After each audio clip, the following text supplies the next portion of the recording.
Everybody, welcome to the Gorlitz Hot Performance Garage channel. And yep, you guessed it. It's Saturday, I'm off work, and it's fucking raining.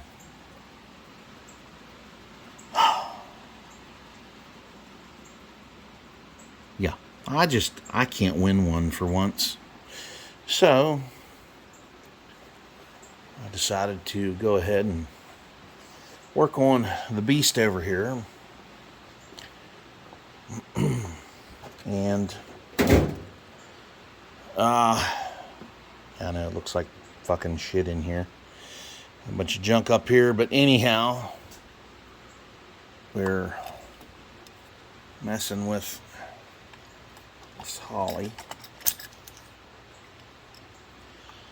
Look and see how much dirt. There's some dirt in there.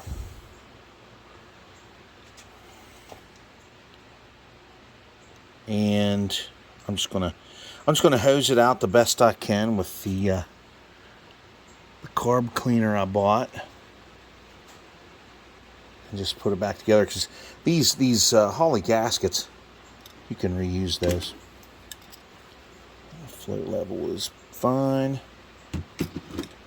The front one I'm not having trouble with. The back one keeps sticking. And I'll show you why. Because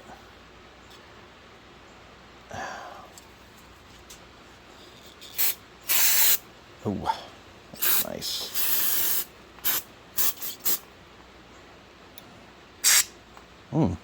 Nice, back at you. Yeah, thank you. Thanks for that. That was awesome. Anyway, I'm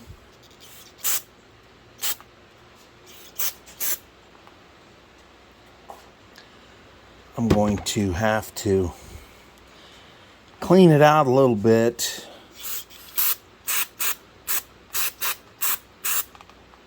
I'll show you what happened. I got a new filter on here. Brand new. Brand spanking new filter. So what happens is that float in the back will leak gas out, and it'll drip right there where next to that blue bolt cap is. It'll drip down there and make a puddle, and you have a gasoline making puddles, which will lead to disastrous outcomes. I don't know. See that down in there? See, there's an opening down in there in that filter. If you can see down inside there, and it just goes straight through the other fucking side. Look how dirty that bastard is. This is the gas that we have, folks. This is the fucking gas. This truck has a new fuel system on it. I cleaned everything out. I cleaned the old lines out completely. I ran fluids through them. I blew air through them. I cleaned them all out. And I put this filter. This is a Napa filter. It's one of them cheapo plastic motherfuckers. But they're fairly effective. But I have a feeling they're, of course, like everything else in this fucking world today, is made in China. And that's the result. It could have been broken like that already, and I just didn't know it. But I checked this other one out. There's no brakes in it inside that I could see. All I could see when I looked on this end was filter and the bottom of the filter. And on this one, all I could see was the bottom of the filter, no cracks or nothing. So we're good there. Now, it just goes to show you, when you buy this shit, you gotta fucking inspect it in the goddamn store. Because it just comes in a box that you can open up. It's a Napa Gold Series 3003. It's a 3/8 size for fuel line, 3/8 fuel line. And I mean, it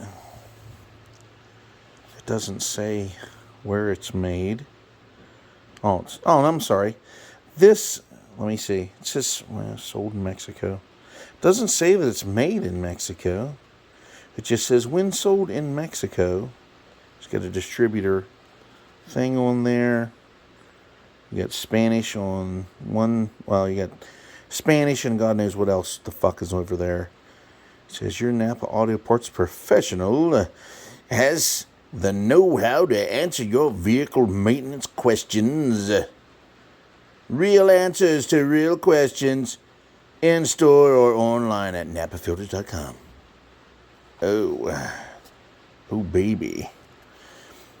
But let me see. Does it say? It just says new vehicle and equipment warranties remain in effect when Napa Gold filters are used. Please don't pollute. Disposal of used filters must be made in accordance with all federal, state, and local laws. Always take old filters to used oil to the disposal site or recycling center near you. Warning: cancer and reproductive harm if you live in California. Don't eat it. Don't eat the filter. Please. Okay. Made in Russian Federation. What the fuck?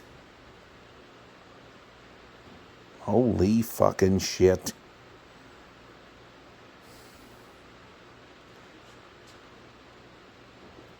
So Wix makes these, which apparently is a Russian corporation.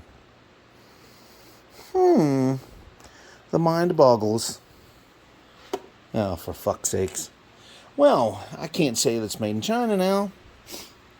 But look at all that. That's from my old fuel tank. That old dust in there.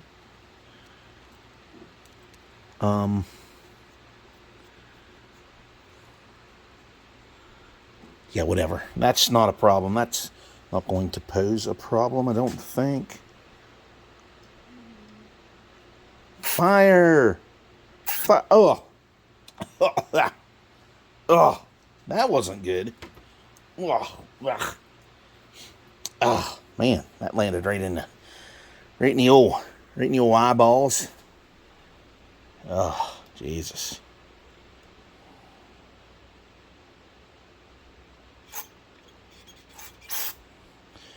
Well, anyhow,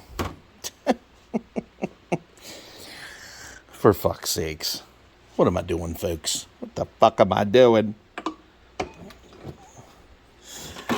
Oh, oops.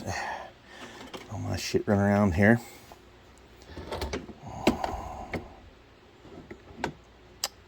Okay.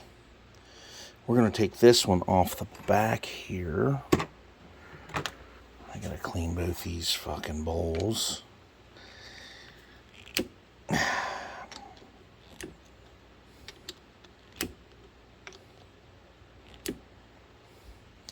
But you know, it leaks, like, I don't know. It drips off this damn vacuum secondary rod here. It's up in here, see that fucking thing? It drips like off of there, like it's flooding it. I don't know. I don't know where the fuck it's coming from. But anywho,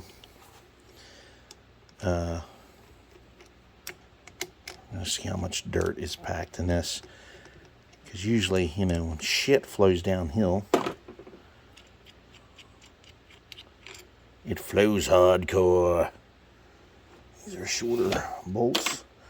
I'm going to sit them on this side. We're going to have some fuel run out of here, I think. Just a little bit. Let me tap this baby loose. This is how you get them loose. You just got to tap them. Tappy Tapperton. Tappy Smacky. And I did have a comment on one video. A fellow, yeah, look at the dirt in there. A fella commented on my Holley carburetor. Of course, you know, everybody has their opinion on stuff, okay? Everybody does. I got that float. It's set perfectly. But what happens, it sticks open and it overfills the bowl. Because it's supposed to, when the fuel level lowers or whatever, it's supposed to stop. It's not supposed to fill it clear up. But it's to the point where it makes it not want to run. But anyway, this feller says that I should get rid of my junk-ass Holley, put a Quadrajet on my car.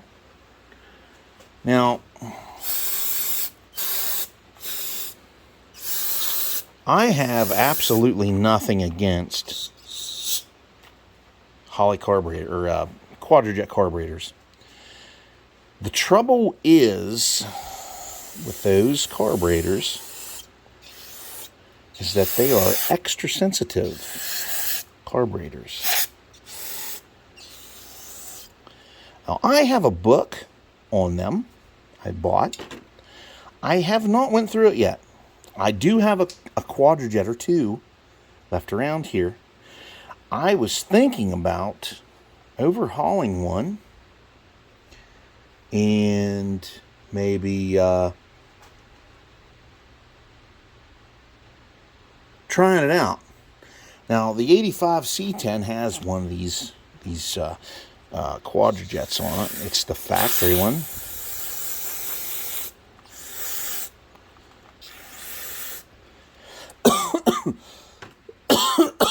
Well ventilated area, folks. Oh, shit. Anyhow, these Quadrajets, when they are put on these small block Chevys from the factory, they are tuned individually for these engines. I have some in the bottom of that file cabinet, but I'm not digging one out right now. Fuck that. Anyhow, they are tuned. They're finely tuned for these engines, okay? And they're great. They're fantastic. When you have one that works with that engine, I mean, I don't know how to tune them exactly. I'm not sure what to do with them. I have a book. That's why I bought a book, because I have no clue. I memean, it's like, you know, swatting around. You know, it's like carrying a machine gun in the fucking dark and you're trying to kill somebody with it and you don't, you know, you can't see them to kill them. These Quadrajet carburetors, I have no fucking idea what I'm doing with them. I don't know how to tune them up well. I don't know. I know a little bit of what they consist of. They're like a needle seat type thing, like an Edelbrock. But these carburetors, they are just extra fucking sensitive. And you can change the jets, but you got to take the top off to get to them. And then there's all kinds of shit in there. There's check balls in there. There's little springs. There's all kinds of aggravating horse shit inside these carburetors. Now, I'm not saying this guy is wrong or whatever, but he came off as a smart ass at first. Like, oh, you got to get rid of them junk ass fucking Holleys and get yourself a Quadrajet. Now, if I really knew how to tune these Quadrajets good, I would have them. Because back in the day, when I was a young kid and I rode in some vehicles that had Quadrajets on them, like, when I was a kid, I was probably, I don't know, 8, 9 years old. I probably wasn't that young. Probably 10 or 11 years old. Maybe 12. My sister had a 1978 Chevy Camaro. It was just a plain old Camaro. It wasn't a Berlinetta. I don't think it was a Berlinetta. I think it was just a Camaro. I don't know a lot about Camaros. I'm not a Camaro guy, but anyway, it was a 1978. I thought it was one of the ugliest cars I ever fucking seen in my life. Although I would own one today if I could find one. I would take one in. But anyhow, she had one. It was like a ugly camel brown metallic, and the interior was like a doe skin type thing, but it was all vinyl. And she ran this car like all over the place. It came with an inline 6 cylinder and a turbo 350, and the six got a burnt valve in it. And my dad built a 350 for it out of the junk that we had laying in here. And back then, we were getting small blocks and tearing them down. My dad could get like 2 or 3 of these things for like $100 back in the day. And we would tear them down and see, because at the time we couldn't tell whether they was 305s or 350s. We got a couple 305s and he pitched those. Didn't want none of them. Didn't want no parts of them 305s. So we found a 327 one time. We kept it and used it. Ended up selling it later on. But anyway, majority we had was 350s because they're just everywhere. Everybody's using them in derby cars, stock cars. Small block Chevys, it's a reliable motor. These old school small blocks, they are very reliable. They made them from 1955 and to the early 2000s sometime. Well, they're still manufacturing them today in the aftermarket. They're still, GM is actually still producing the Chevy small block. You can get a Goodwrench engine from General Motors. If you want to buy one, you can get one. But anyway, we built this. Well, I didn't build it. I was too little to know anything, but I watched my dad do this. I was at that age where my brain was a sponge and I was just wanting to know everything automotive because I was into building model cars back then. And I thought, man, why would you not want to build model cars? What's wrong with you fucking guys? But anyhow, you're young and stupid. You think that way. But anyhow, he had the Quadrajet off of his GTO and put it on this 350. Now, what's funny is, because at the time, my dad was full, and we had tore the GTO apart at this time. And it was sitting in here up on blocks, concrete blocks, literally. And the frame was sitting on the floor under it. And he had built a 455 to put in it with 421 heads on it, which didn't work out.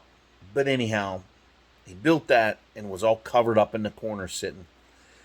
He built this 350. We had a block, we had a crank, we had rods, pistons. We had several sets of heads here. They were all 194s, nothing huge, nothing real good. And we took these heads and had them checked out at a machine shop for cracks and stuff. We did have a set of heads done for it. That was like the most expensive thing, and I think back then it was like $90 to have a set of heads completely redone, new guides, trued up 10,000s off the surface. They had the seats ground. They already had hardened seats in them for unleaded fuel, so that didn't have to do that. But it was like $90 or something like that. He had them done.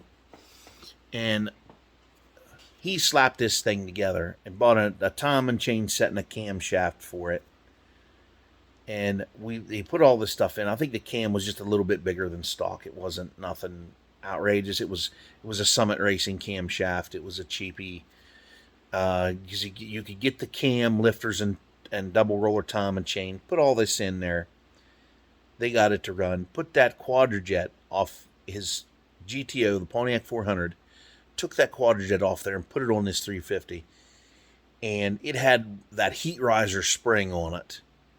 And the Chevy intake on my sister's car had that spot where you could bolt that on. That intake we used. It was a cast iron intake. It was a General Motors intake. We put that carburetor down on there. Of course, it bolted right up. Spread bore. Bolted right up. Put that on there. Put that heat riser spring on there. Fired that bitch up. Timed it up. He run up and down the road. And when you would kick those secondaries, them secondaries in them Hollies, they're like this big. Two of them in the back, and you got two little ones up front. And you're running on those primaries. You're just, running along. You kick them secondaries in on a quadrijet, and I am talking, this is like insanity when you kick those in. That motherfucker sounded like it was going to suck the fucking hood down in it. Sounded like it was pulling the blacktop off the fucking road when you opened that bitch up. And that car didn't have much on takeoff, but after it was, while it was rolling about 25 mile an hour, you'd mash that son of a bitch open. That thing just, whoa. I mean, you just heard that baby deep down, just grabbing at the crankshaft, and hauling up that bottom end fucking power. You just heard it just sucking. Crazy. Those carburetors, I'm telling you. We had a nickname for them back in the day. We called them quadrijunks. We called them, queer jets. Shit like that. Because they were something that we didn't understand. We just did not understand them, because I've had several of them. I've tried them out. And they are so sensitive. They're more sensitive than a virgin's dick on his wedding night. I mean, the slightest adjustment throws them motherfuckers off like crazy. So they all had a fuel and air and fuel adjustment mixture screws on the bottom. The Hollies have them on the side on the metering blocks. So those what do they call them? Them Borg Warner fucking fuel things. I don't know what the fuck they're called. But anyhow, there's a couple places that make a Holley look alike, and it's basically the same shit. But anyhow, these quadrijet, the quadrijet is an excellent carburetor. It is. It's an excellent carburetor. If you know how to tune one up, if you know how to fuck with it, go for it, man, because they are wonderful. And that thing, all you had to do when you got in her car was pump it a couple times while you were running the starter. It would start up. It would idle. It had a fast idle on it. It worked very good. I'm having lights flickering here. Did somebody wreck and hit a pole out here or some shit? Anyway, excellent carburetors they are. But I'm going to fuck with this Holley here, because that's all I know. I have a couple of Edelbrocks here. I'm going to get books on them cocksuckers too, because they are an ignorant whore to fuck with. I've rebuilt one. I rebuilt one, and it was a disaster.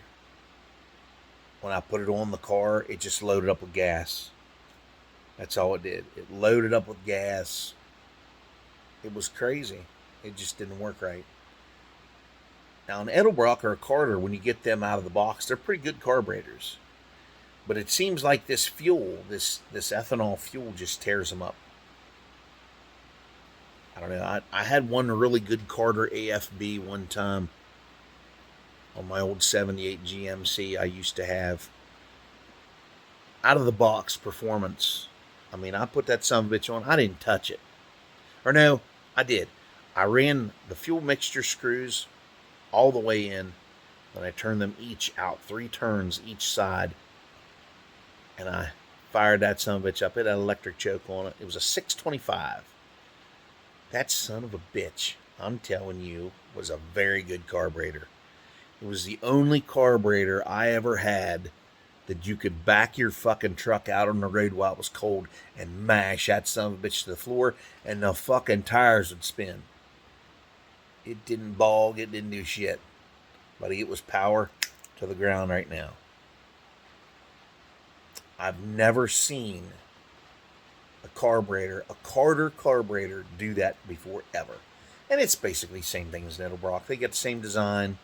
It's just got a different label on it.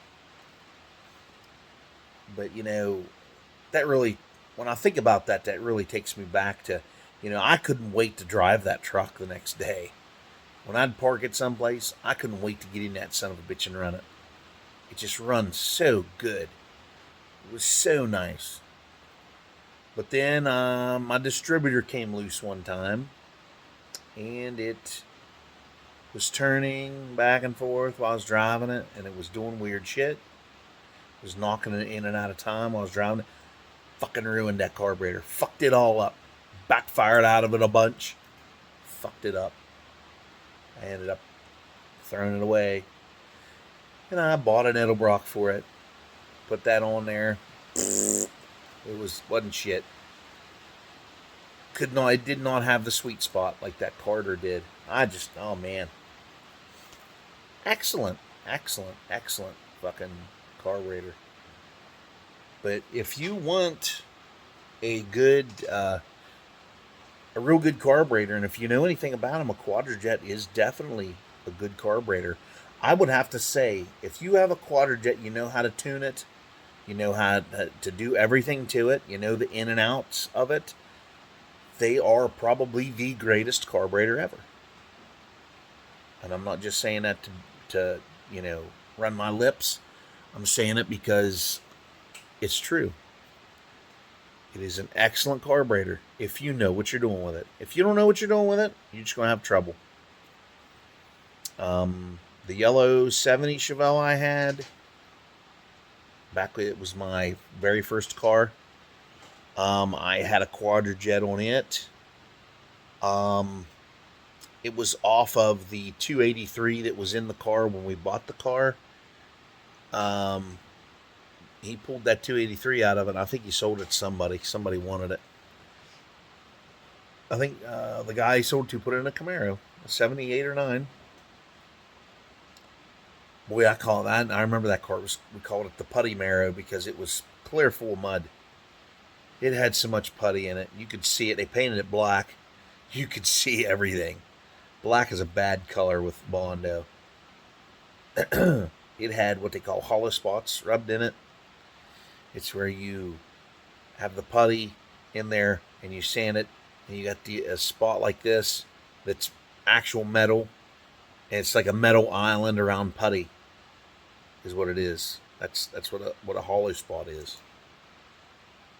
But when you do that and you sand over that spot over and over and over, knock that putty down, you create a hollow spot, and it's a little bit lower than your putty work. And then when you spray it on it, you can see it.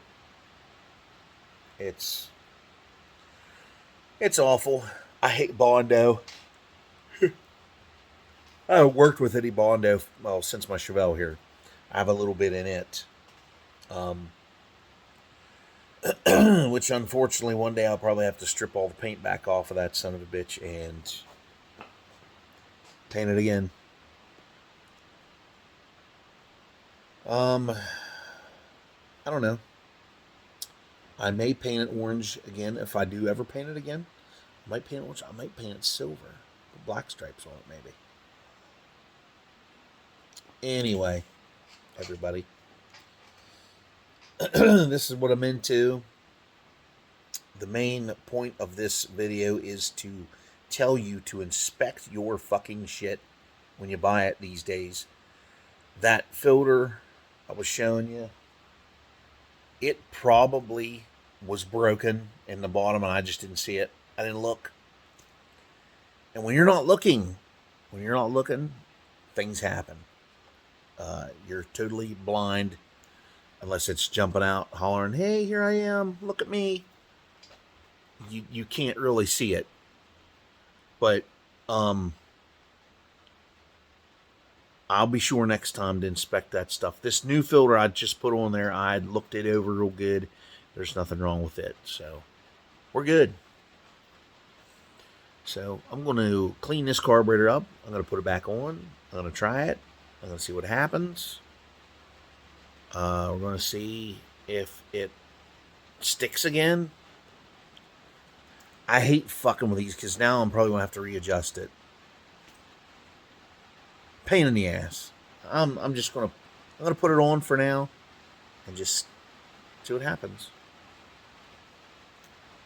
All right, everybody. Oh. Also, I have one more bitch to get across before I leave, before I end this video. It's Mother's Day is tomorrow. Okay. I have hanging baskets.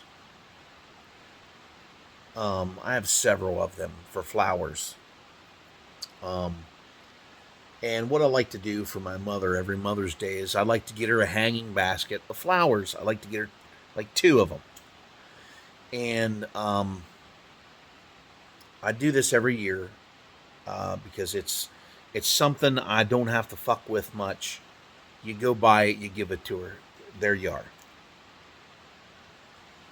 I got to go somewhere and get some potting soil. I never thought about that, but I'm probably going to have to do this tomorrow because it's got to rain every fucking day. It's supposed to be nice tomorrow, but it's raining today and it's not supposed to quit until this evening sometime. Looks a little brighter outside anyway. Maybe it'll end early. Oh, nah, it won't. But anyhow, I went to an Amish greenhouse over here in Springs, Pennsylvania, and looked at their hanging potted baskets. They're baskets with flowers in them. I had like crop soil science when I was in school for agriculture classes. I had a couple agriculture classes. Small engine maintenance, stuff like that. I never really paid any attention in the small engine maintenance because I didn't give a fuck. But anyhow, the crop soil thing we planted, we would transplant plants from one place to another. It's real simple. We did that. We did it and sold things to raise money for the agriculture class. But anyhow, I went over and looked at these prices of these hanging baskets. Now, last year, these hanging baskets were like $12.95 over there. That's what they had them marked as, which is pretty good because down here at Lowe's, they were like $20 a basket, or $20. So you went down there and bought a couple hanging baskets. You had like $100 in no time. You bought 4 of them. Or 5. I can't add. If you bought 5 of them, you had yourself over $100 fucking dollars in goddamn flowers that are just going to die in the fall. So it's like buying, 4 rolls of shit paper for $100. You're just going to wipe your ass on them and flush them. And they're going to be gone. And you're never going to see that until they pump your septic tank out, But buying these flowers, it's not something I'd like to spend a whole bunch of money on because I'm not going to get much use out of those. They're going to make everything pretty and frilly and look, yay, great, nice. What I ended up doing, those motherfuckers over there this year were $25 to $35 for a fucking hanging basket with goddamn flowers in them. Plus, this greenhouse was insanely packed with tourist assholes. I did recognize a couple locals over there, but most of these motherfuckers had like Virginia tags and West Virginia tags, and it's like, don't you motherfuckers have a greenhouse or a Lowe's in your fucking neighborhood or town or wherever the fuck you're from? Jesus Christ. I'm thinking it would probably have been cheaper to go to Lowe's this year to get stuff like this. So what I ended up doing was I bought smaller potted flowers for $3 a piece. Well, $4 a piece. And what I'm going to do is I'm going to transplant them into the hanging baskets from last year. They're still hanging on my porch. And I have some extras in my shed out here from previous years. I'm just going to throw potting soil in and plant these bastards and give them to my mother. They're not going to be as extravagant or as wonderful as the ones that these Amish people have nurtured since they planted their seeds in this soil that they have, because they have compost piles over there. But by God, they planted them, took care of them, because this is what they do. This is how they make their living. If they're not selling a crop, they're selling this shit. And, you know, it's completely insane over there what they're doing. People stop. They buy. They make baked goods. They sell trinkets and things made out of tin. And I was going to buy a watering can over there. Just a tin can with a spout on it with holes poked in the end of it to water shit. They had them blue ones, they had yellow ones, they had purple ones, they had pink ones, and they had galvanized looking ones. $22 for one can. I saw a plastic one there for $9. So I got the plastic one. I'm like, fuck sakes, man. My God. Are you crazy? Yes, they are. Those Amish motherfuckers, they are money-grubbing bastards. They are, they will fuck you over as you're bent over backwards picking something up. They will jam a rod up your pee hole. And they will. Those motherfuckers will. To make a buck, oh yeah. They will. They'll run one up your pee hole. So, yeah.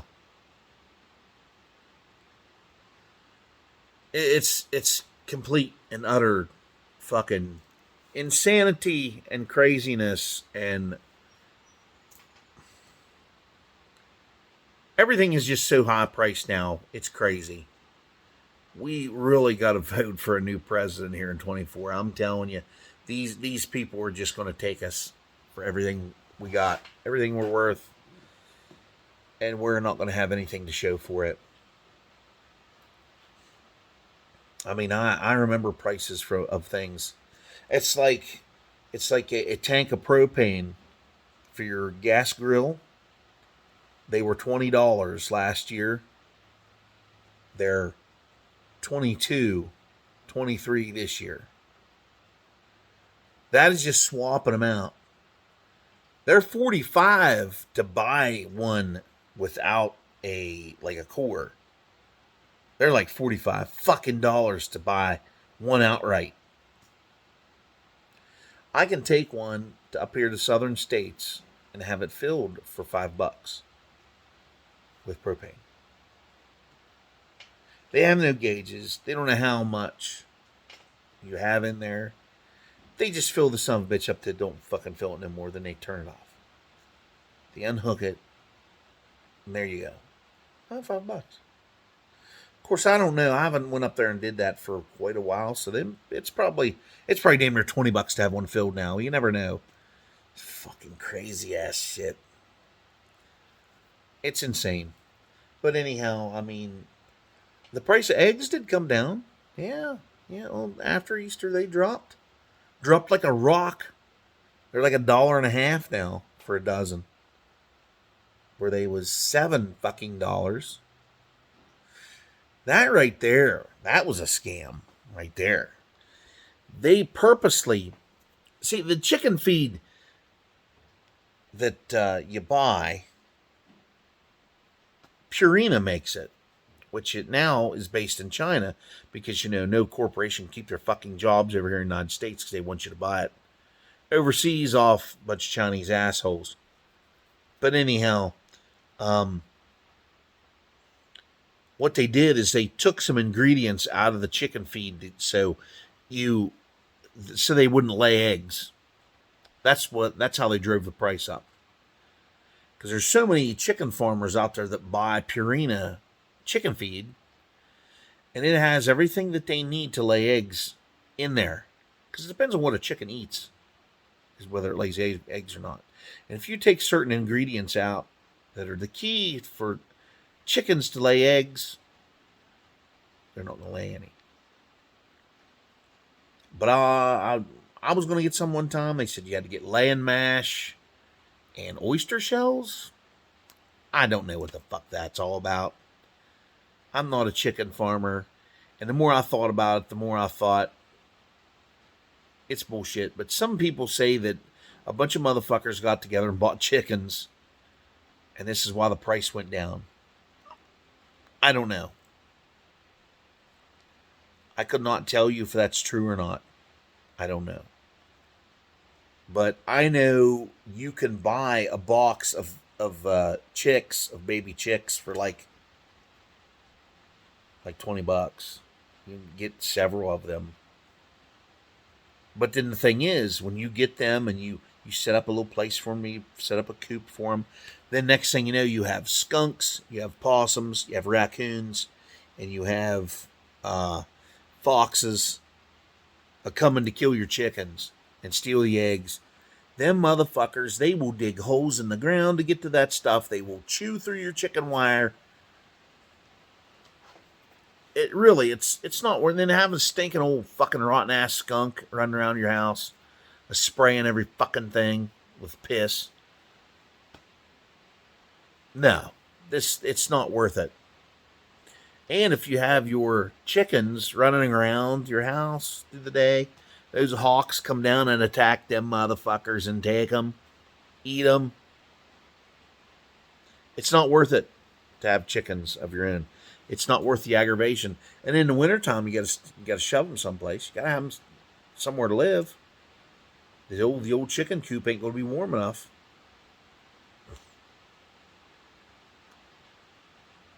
It's just better off to leave it to the professionals. Leave it to these farmers. These fucking chicken farmers will do it. Fuck it. So anyway, everybody, we have... What am I doing? Oh, I need to aim the camera the other way. We're going to clean this up and put it back together. Yeah. Dirt. But that's what's in your fuel, folks. The fuel that you buy, you don't realize how good your fuel filters, or how hard your fuel filters work. Do you see that? That is some shit. So anywho, on that note, we're going to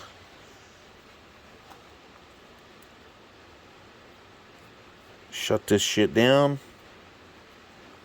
That's really dirty right there. We have to clean that up a little bit. But anyhow, everybody, till the next video, like, share, comment, subscribe, all that other bullshit. And we'll see you later. Have a good one, everybody. Try to stay dry if you're in the fucking rain. That's kind of stupid, though. But anyway, have a good one, everybody. Hello, everyone. I just wanted to show everybody I got this thermometer, this infrared thermometer thing.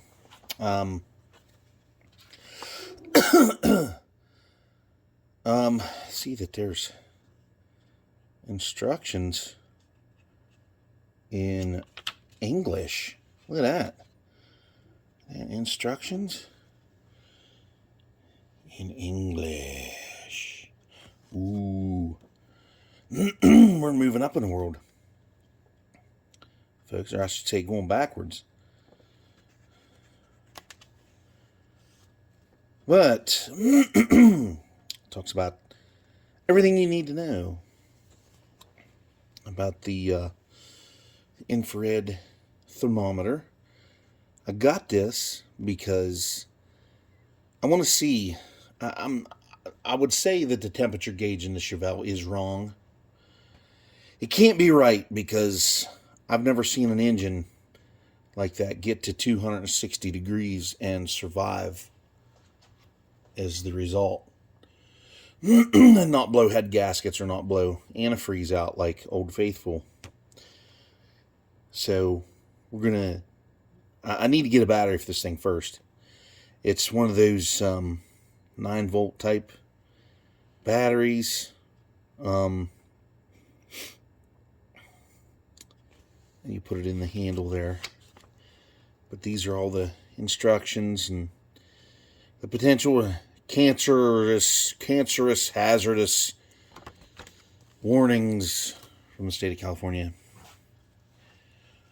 But here it is. I'm not really doing a review thing. I'm just showing you that I got one. Went down there Hobo Freight yesterday. Picked it up. I forget how much it was actually. But all you do is you peel this open. There we go. Doesn't have to break your fingernails off. It takes one of the old style square little 9 volts. When I was a kid, we used to hold our tongues on those. And, you know, they give you a nice little jolt. But in here's the little thingamajigger. This up here's the laser pointer. And I guess it feeds back information here. I don't know.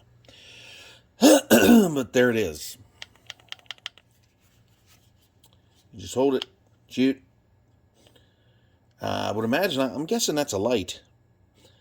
Turn the light on and off, I guess. That's what it looks like. Looks like a little flashlight in there. It's a light. But it's just a cheapie. They had one that was real expensive down there. It was like 100 and some bucks. And plus, I wanted to get one of them cameras. I'm borrowing my brother-in-law's. I borrowed it to look in the cylinders, the charger, and my engine over here. I used it to look down in there. There that is. It's very lightweight, compact. It'll basically tell you what you need to know. As you can see, I made an attempt to clean up the workbench and declutter just a hair. But I still have a bunch of junk over here. And I got carburetors that need overhauling. I'm going to tear into these Edelbrock carburetors. I got another one over there sitting. I'm going to tear into this bad boy and try to make it work. This is one that my dad bought a few years ago. And it worked good, and then I rebuilt it, and that ain't worth a fuck. So, of course, I just did a quick rebuild. I think this one is a friend of my dad's. He threw it in the trash. I actually put it on this truck and ran it for, well, I didn't really run it. I tested it out on there, and it worked good, but I was having other issues with like the distributor at the time. And yeah, we actually got this son of a bitch to run yesterday. We're gonna crank it. I'm not even gonna touch the gas. I'm just gonna turn it over and see if it runs, because it might not. Let's see what happens.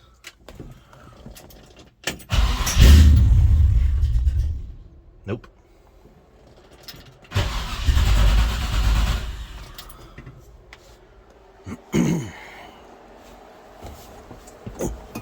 Pump.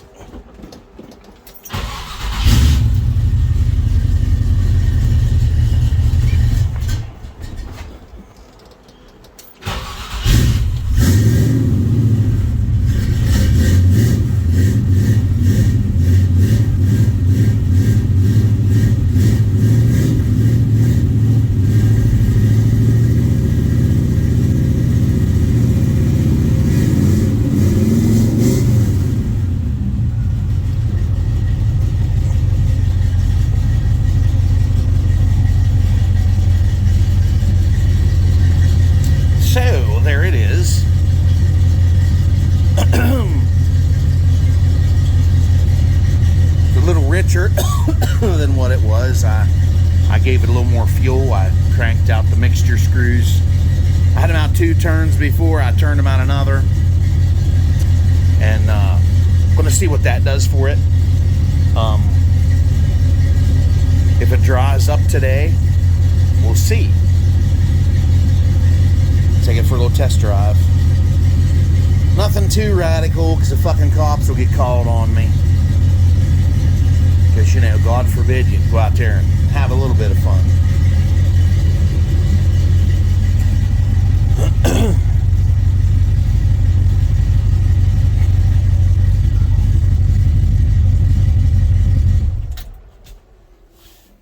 But yeah, sounds pretty good though. I'll show you another thing I did to the carburetor. I'll show you on this old Holley over here. There's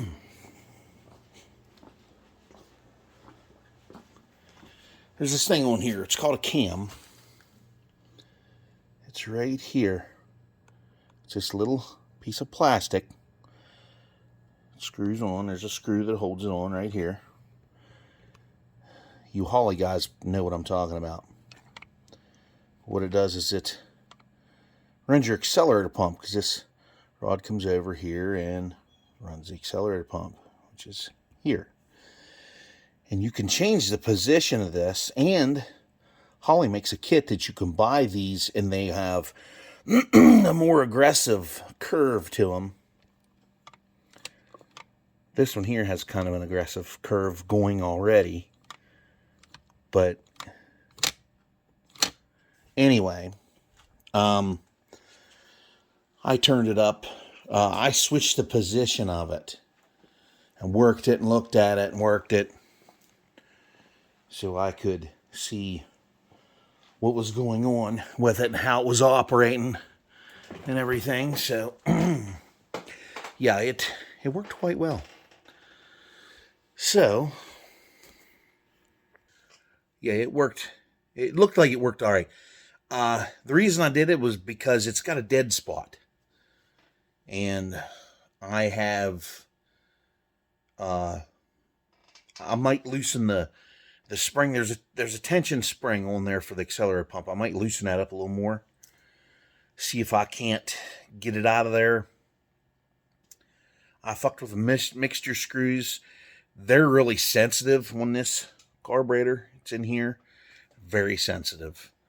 And, it's clearly working. But when I put it back on yesterday, it had a little bit of a mist to it. So I ran the screws all the way in and took them out 2 turns on each side and hit the switch, and it ran. And then I was messing with it again. I shut it down again. I took them out 1 more turn each screw, and it seemed like it helped. But really the only real way is to take it out and run it. Because it seems like when you warm it up and you run it a little bit and then you let it cool down, then the next day it will act differently. It will react to that adjustment, it seems like, after it cools off. And then you fire back up, it seems like it reacts to that, better the next time you fire it up, which, right now it seems like it just, because before I had it, all I'd do is reach in there and hit the switch and start off. It'd fire right off. But it had a bad dead spot. It's like you can't have, 2 good things in a row. You either got to have the son of a bitch stuttering and choking when you push the throttle part way down. Because it don't take much. Like you saw there, I wasn't really on it much. And it happens around 2 grand to 22. It'll choke. It'll just have that every time. Every time you you mash it from a dead stop, that son of a bitch will have that big dead spot. And then all of a sudden, bang, it'll take off and spin the tires and, like you fucking neutral dropped it. But other than that, I mean, it was performing really good. But the trouble is, the trouble is is when you get a bunch of fucking dirt from our fucking fuel. I thought, but I thought gasoline was, kind of dirty. It's really fucking dirty. It's dirtier than I've seen it in a long time. They must really not be taking care of it. And depends on where you get it to. If you get it at an old gas station, it seems like there's more dirt in tanks. It's like you get a bigger load of dirt. But I don't know why that Napa filter was defective, apparently. And when it's defective when you have a repeated float stick. That rear float sticking on that carburetor. It is so, I put a brand new needle seat valve in that thing, or a float valve in there. I put a brand new one in it. Had the that wee little weight in there that's got the rubber on the end, had all that shit. It was brand new piece. You can replace them in your old ones and use the old shaft. Your kit will come with those. But anyway, I put a brand new one in. It was already assembled. It was ready to go. I put it in there. And I put it in from last time, from when I rebuilt it. And a little speck of dirt gets in there, and it will stop that fucker from working. It'll either not let enough fuel in or let too much in. Most of the time it lets too much in, and then it drips on down on your intake next to the vacuum secondary linkage on there.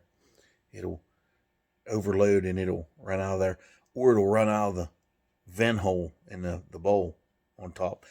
That's the thing, though. I'm kind of wondering if Holley didn't make a mistake when they made that Street Avenger or that off-road Avenger carburetor, where it's got the connector tube that connects both the bowls. They did that so it wouldn't stall, because when you get those on certain angles, them Holleys, they'll stop doing their thing and they'll shut the engine down. But I think they did that to keep the fuel circulating back and forth from bowl to bowl. But the trouble is, it gets overloaded in there. I don't think that's a good thing for a street carburetor. I don't think that's a good option, because if you're having troubles with the float and you don't know it, that could be disastrous. Burn your fucking vehicle down. But yeah, I tried to get the filter like I have on the Chevelle here. I have one of them ones that screw together, has the glass in the middle, has the tin that runs through it with the threads on it. There's a little tinny bolt looking thing, and you put your filter on there, and there's a little nut that screws on there. And the glass has like these little rubber O-rings that seals against these metal ends. There's a metal end on each end and has an inlet and outlet on it. Now, I've used that for years. I've had that filter for, I couldn't tell you how long, probably since I started running vehicles. When I sold that Chevelle, that yellow one I had, I took it off of it, and I just put a plastic inline filter in it. The same way with that Chevy Monza I had a 75 Spider. I had that filter on it. Took it off when I sold the car. Took it off there, put a plastic one like the Napa one I showed you on it, and sold the car. Everything I had an extra one I had on a Chevy truck, that 78 GMC I had it on there. I didn't have this one on there, but I had another one on there, and I left it go with the truck. I forgot to take it off, and it was a good one too. So you can buy them good, and you can buy them junky. The ones that are junk are the ones that have the plastic inlets that screw in the steel ends in the end. At the very end, each one, they have this like little screw in plastic bunch of shit that screws in there, and it leaks. I mean, they leak bad. And they're all made in China now. That's why. That is exactly why. I don't know how a company can make a faulty, defective product like that and still be in business. How are they still in business and making junk like that? It's a plastic screw-in piece, that you're screwing it into metal, and it's supposed to work, and it's soft plastic. Now, petroleum's gonna break that down, and it does it right away. It leaks like crazy. So I don't understand how a company can survive like that, making that junk. I mean, apparently they can't be testing this stuff. They got to be mass producing it and just shoving it in a box and moving on. They can't be testing it. 'Cause every facility I've ever worked in where we've manufactured something, it always had to be tested. They would take some off the line and test them before the product went out the door. They didn't test all of them, but they would test a general amount. There was always an amount, and they would do an audit on the amount. They would do an audit on the guy making the first parts, each individual part, and they would do an audit on the person doing the inspection of the part, and they would test it. And it's like, why wouldn't you test that? Do you want people to burn to death? Do you want their shit to catch on fire? Apparently they do.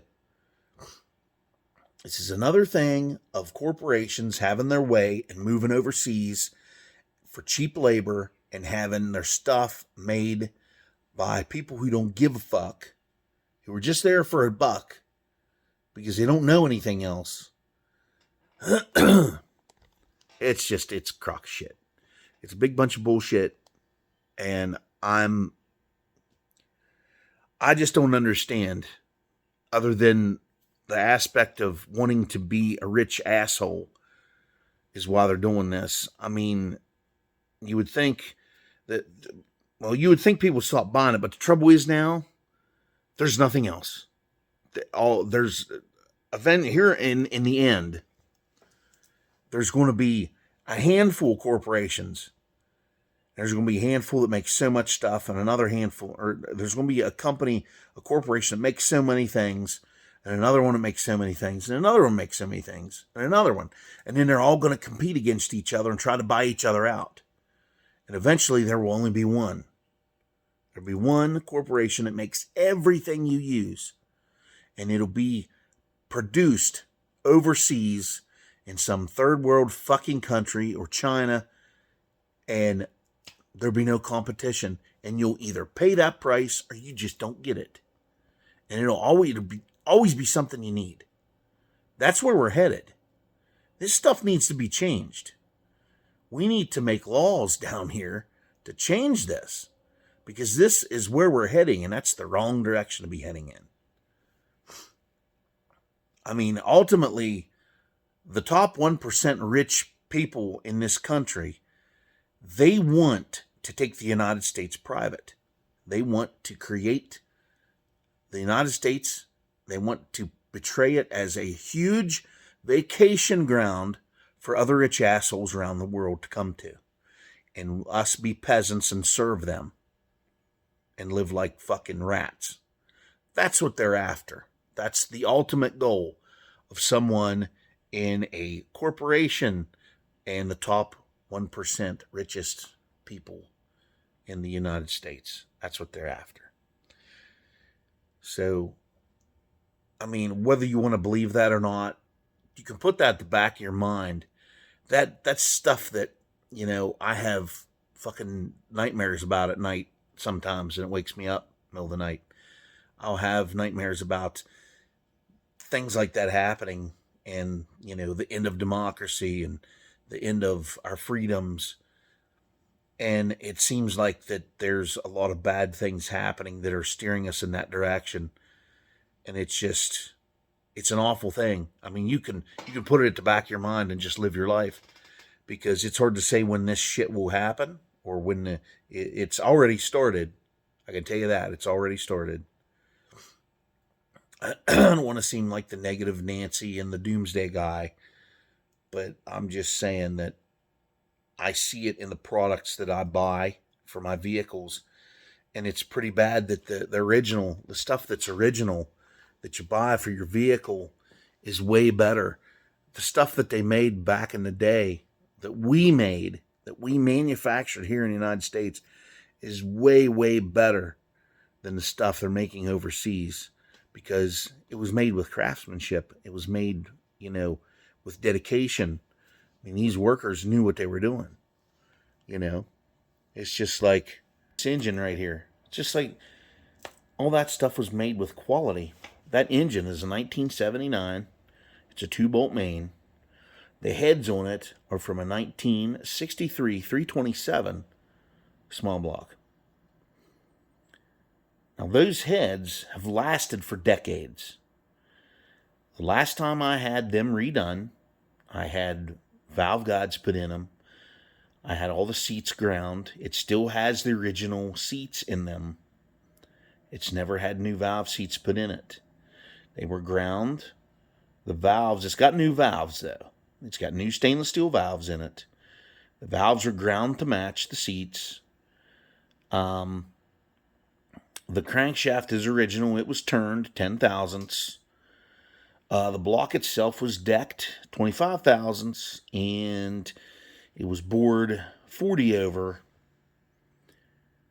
And I put a great big camshaft in it and stuff. But the point of it is, those heads received their very last cut of their life. They are done. When I pull them off there, they are pretty well garbage. The casting of them is finished. They will not be, you could put them on something else, I guess.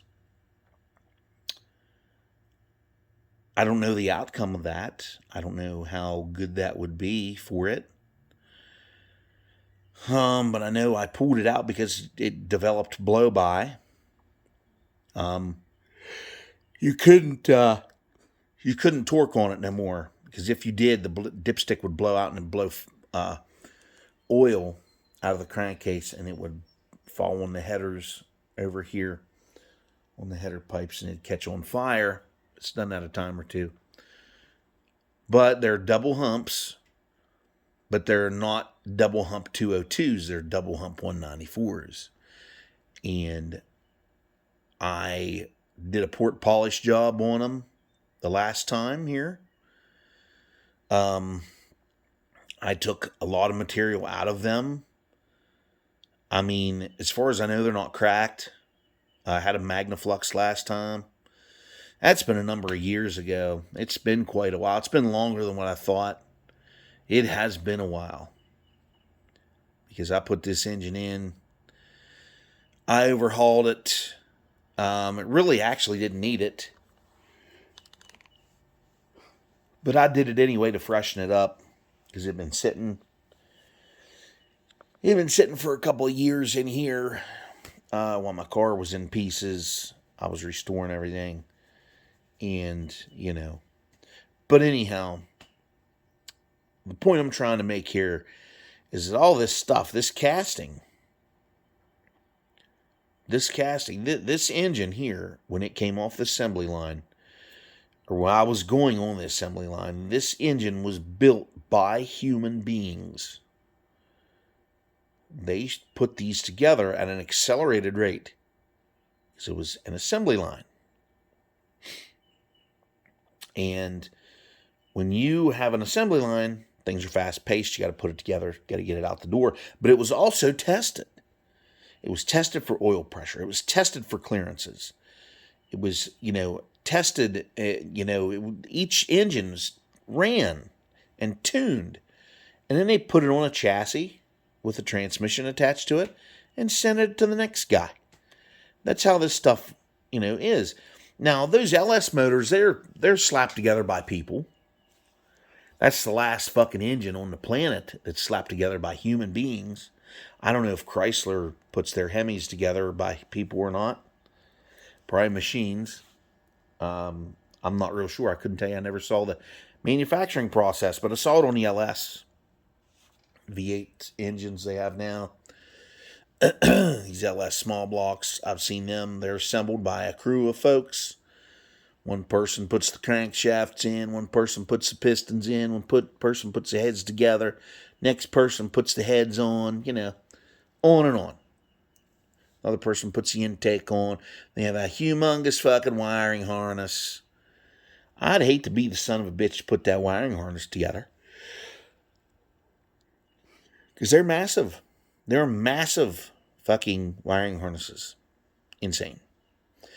But these ones here, there's just, a handful of wires and you're going. Because this is the way to go right here. This is your most reliable fucking option right here. Staring you in the face. The small block Chevrolet. 1955 to God knows when. I don't know when they stopped making or stopped putting them in vehicles, put it that way. I'd say probably the late 90s. But, or maybe early 2000, I'm thinking. But anyway, manufacturing has gone to shit. It's like your refrigerators. The white refrigerator there gave to me because I helped somebody move their shit out of one apartment, put it in another. And they had bought this refrigerator, and the apartment that they got already had a refrigerator, so they let me have this one. They said they wouldn't let their fucking landlord have it because he was a dick. So they said, "You want it?" And I said, "Sure." So I brought it home. I actually had it in my house for a while, and I seen it was just too small. So I brought it over here. And that is a early 2000s model. Because that's how long ago it was that I had it. It was like back in like 06 or something like that. That's when I got that refrigerator. Now this other refrigerator, this tall yellow bastard, I never had it in the house. It came directly here to the garage because I needed another refrigerator. I knew I was going to need one.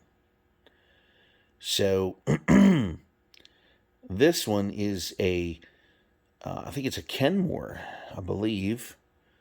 I don't know what brand this white one is.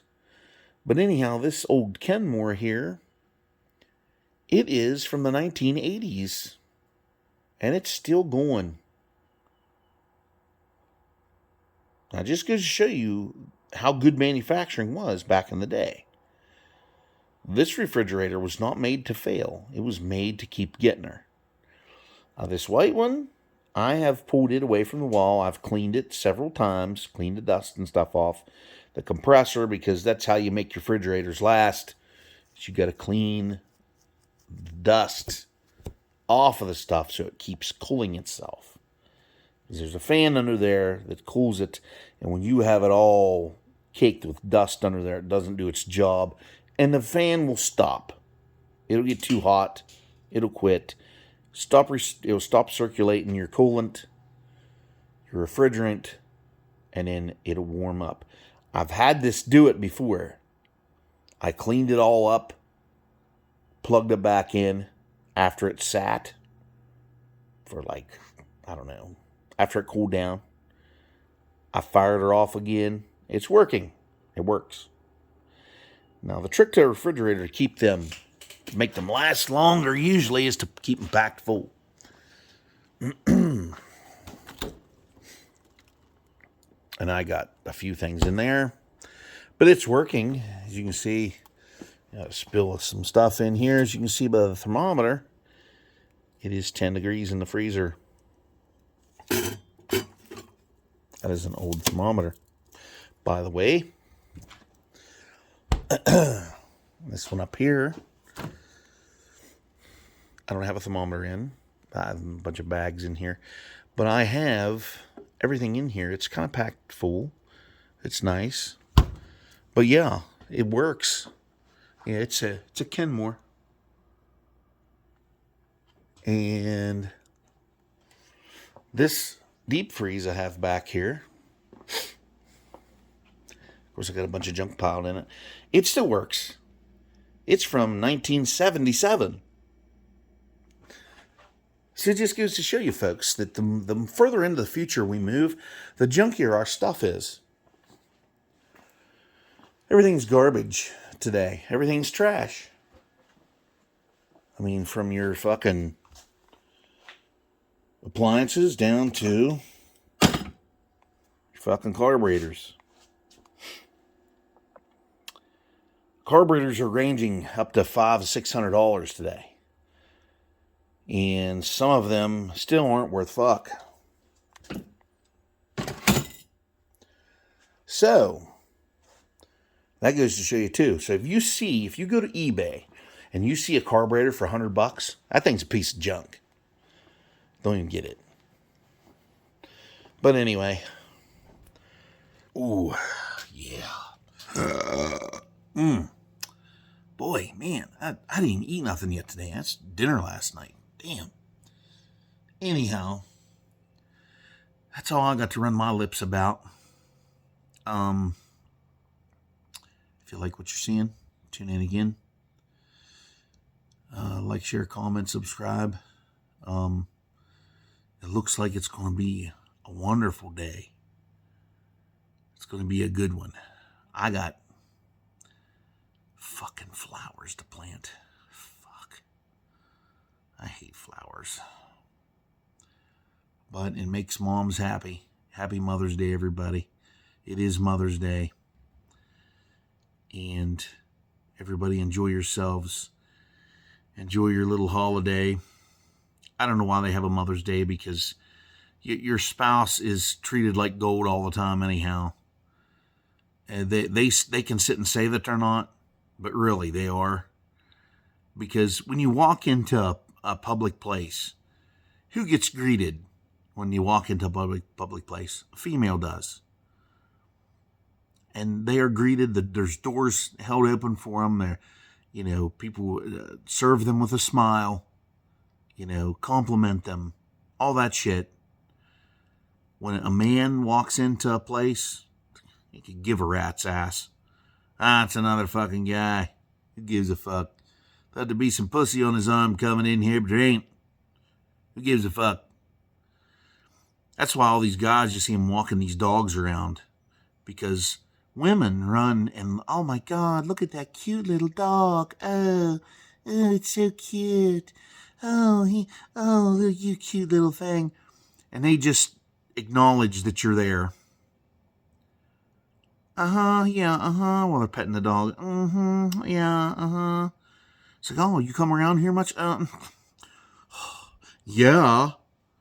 And they don't want to talk to you. They want to pet that fucking dog. They could give a rat's ass about you. But the thing is, I get why guys run their animals around places. Because you get these young girls with their shirts half fucking, they got the V-neck cut on their fucking shirts, and their tits are just about hanging out, and they're squatting down, and they're petting the dog, and you're looking down going, oh, might as well get my licks in while I'm here. Might as well check it out while it's there. I understand. But don't get me started on that bullshit. So. And of course, get past the fucking steel rack here before it cuts my fucking back. So, everybody, happy motherfucking Mother's Day. And look at that. The sun's actually going to come out and grace us with its presence today. Look at all my fucking grass is out of control already. My lawnmower's broke down. I can't even mow it. What a shame. All right, everybody.